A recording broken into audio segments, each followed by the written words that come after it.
जुन्नरचे आमदार शरद सोनावणे विधिमंडळात बिबट्याच्या वेशात पोहोचले। जुन्नरमधील बिबट्याच्या मुद्द्याकडे त्यांनी अशा अनोख्या प्रकारे हे लक्ष वेधून घेतलेलं आहे। तर आमदार शरद सोनावणे यांच्याशी बातचीत केली आहे आमचे लोकशाही मराठीचे प्रतिनिधी उमेश करंजकर यांनी।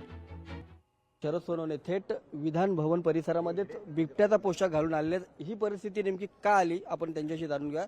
सर, का तुम्ही थेट बिबट्याचा पोशाख घालून तुम्हाला विधान भवनात आलो? एवढा गंभीर प्रश्न आहे, सरकारच्या लक्षात येत नाहीये? आपण पत्रकार बंधू संपूर्ण महाराष्ट्राच्या न्यूज पाहताय। राज्य आपद व्हायची, राज्य आपद घोषित करण्याची आता वेळ महाराष्ट्र शासनावर आलेली आहे।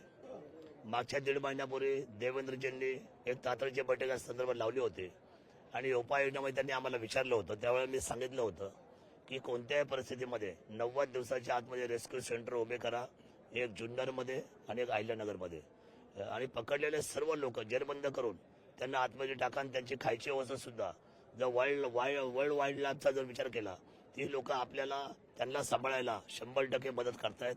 तर आपण हा जो संघर्ष आहे मानव आणि बिबट हा कायम स्वरूपी संपवण्यासाठी आपण तातडीची उपाययोजना म्हणून 2 रेस्क्यू सेंटर उभे करावेत आणि त्यांना बेशुद्धचे इंजेक्शन मारून त्यांना पकडावे आणि आतमध्ये घालावेत। मी आजही सांगतो शासनाला, गंभीर पाऊल उचला, नाहीतर ह्या बाबतीमध्ये आपल्या सगळ्यांची परिस्थिती बिकट होईल। हा बिबट आपद महाराष्ट्र घोषित करा आणि तातडीने 2 मोठे रेस्क्यू सेंटर उभे करा, एवढी विनंती। बिबट कॅमेरामन राजेश सोबत उमेश करंजकर, लोकशाही मराठी, नागपूर।